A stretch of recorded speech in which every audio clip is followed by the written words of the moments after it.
I'm disinfecting it. What? I'm disinfecting myself. Do we have bleach?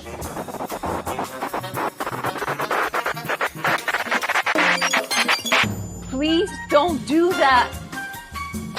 Hi, I'm Odile from Naos Communication, a team of scientists and communicators working to bring science to your homes. In our last video, we explained that the WHO is currently studying various treatments against the coronavirus, because actually it won't disappear like that. I execute judgment on you, COVID-19! Oh, Rama.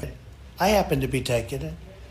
Hydroxychloroquine? I'm taking it, hydroxychloroquine, because I think it's good. I've heard a lot of good stories. They've been labelled COVIDiots, but their numbers continue to swell at protests across Europe. I'm a human being, and I would like to live and breathe without a face mask. I demand a vaccination to come immediately! Yes! Luckily, scientists are taking this seriously. Some of these treatments are antiviral drugs. They act directly on the virus to stop it from spreading inside the human body.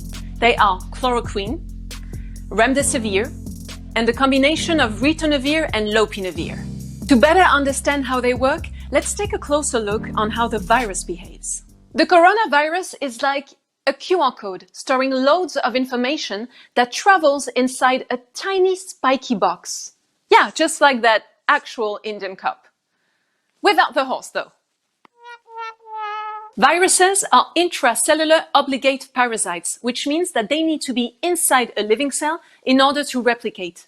The coronavirus' only goal is to hijack a cell, copy its genetic material a huge number of times, and then destroy the cell, and then infect more cells until it takes over entire organs, and then move to another human being and start again. So first step, get inside a cell. Imagine our cells like big factories with loads of different machines perfectly organized and working together to make different products. They have on their surface different receptors working as doors to allow molecules in and out. The coronavirus uses its spikes to pick the lock on one of these doors, the ACE2 receptor. Through this cell door, the virus first gets in an endosome. It's kind of like a waiting room with an acidic atmosphere, and this acidity helps the spiky box to open up, freeing the virus QR code, and then it penetrates the cell and starts to replicate. Chloroquine has been found to block the virus when it's inside the endosome. It reduces the acidity in the waiting room, keeping the code prisoner inside the spiky box, and the replication process cannot even start.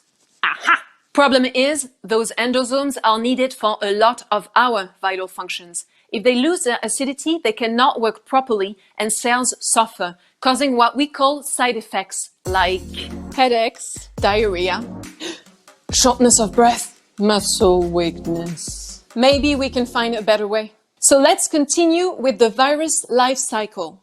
So now the virus QR code is out of the endosome and ready to take over. The code goes into one of these big machines called ribosome.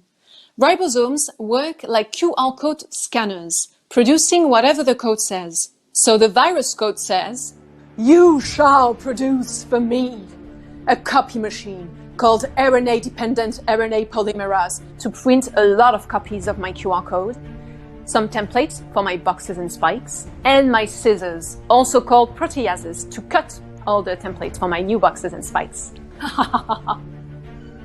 And the ribosome does it.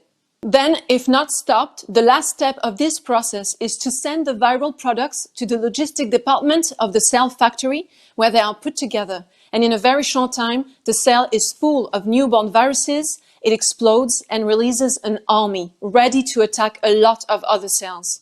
Remdesivir works by getting stuck in the RNA-dependent RNA polymerase. It basically jams the viral copy machine. And the combination of Ritonavir and Lopinavir is able to break the viral scissors. So yes, they're both blocking the replication of the virus. These two treatments are less toxic for the cell than chloroquine because they directly attack the virus components and not our machine, creating fewer side effects. It seems that antiviral drugs rock! Sadly enough, biomedicine is never so easy. There are two main reasons why antiviral drugs are not perfect to cure COVID-19. The first reason is that they are repurposed drugs, which means that they have been designed to fight other viruses with similar but not identical components. Can I use tortellini for carbonara? Yeah, sure, it's still pasta, but you're not supposed to. The second reason is that antiviral drugs work better when just a few cells are infected. At this point, our body defenses are also fighting hard against the virus. But if the virus has spread too far and has managed to compromise our immune system, then the antiviral drugs are not sufficient anymore. To cure the disease at this point, scientists have suggested that antiviral drugs could be combined with other drugs that regulate the immune system, like infliximab and tocilizumab. They sound like characters from Asterix and Obelix. They must be good. These treatments are called immune modulators because they help steer our body's natural defenses in the right direction, and they will be the star of our next video. Thank you for watching. Give us a like or a share and remember to go Nows.